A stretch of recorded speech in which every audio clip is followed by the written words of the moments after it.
Hello বন্ধুরা, বরের আবদারে আজ বানাবো মশালা কাজু। চলো মশালা কাজু কীভাবে বানাই তোমাদের সাথে সেটাই শেয়ার করা যাক। আর এই মশালা কাজু আমি নিয়ে গেছিলাম পুরীতে ঘুরতে যাওয়ার সময়।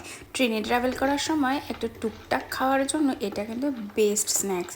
তো তোমরাও বাড়িতে এভাবে একবার বানাতে পারো। তো প্রথমে কড়াইটা গরম করে নিয়ে 1 চামচ ঘি গরম করে নিয়ে আমি এখানে 500 গ্রাম গোটা কাজু দিয়ে দিয়েছি। দিয়ে এটাকে লাল লাল হওয়া পর্যন্ত ভেজেছি। ব্যাস তারপরে দিয়ে দিয়েছি এখানে বিট লবণ, লঙ্কার গুঁড়ো, কাশ্মীরি লঙ্কার গুঁড়ো, আমচুর পাউডার, চাট মশলা দিয়ে এটাকে ভালো করে মশলাটা মাখিয়ে নিয়েছি। ব্যাস তৈরি হয়ে গেছে আমার মশালা কাজু। তো এইভাবে তোমরাও একবার বাড়িতে বানাও, আর কেমন লাগলো অবশ্যই কমেন্ট করে জানিও।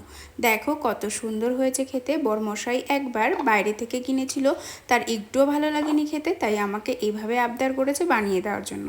এটা সন্ধেবেলায় চায়ের সাথে খেতেও দারুণ লাগে। তোমরাও বাড়িতে বানিও, আর কেমন লাগলো অবশ্যই জানিও। আর নতুন বন্ধুরা অবশ্যই সাবস্ক্রাইব করে দিও, লাইক কমেন্ট শেয়ার করতেও একদম ভুলো না কিন্তু। টাটা।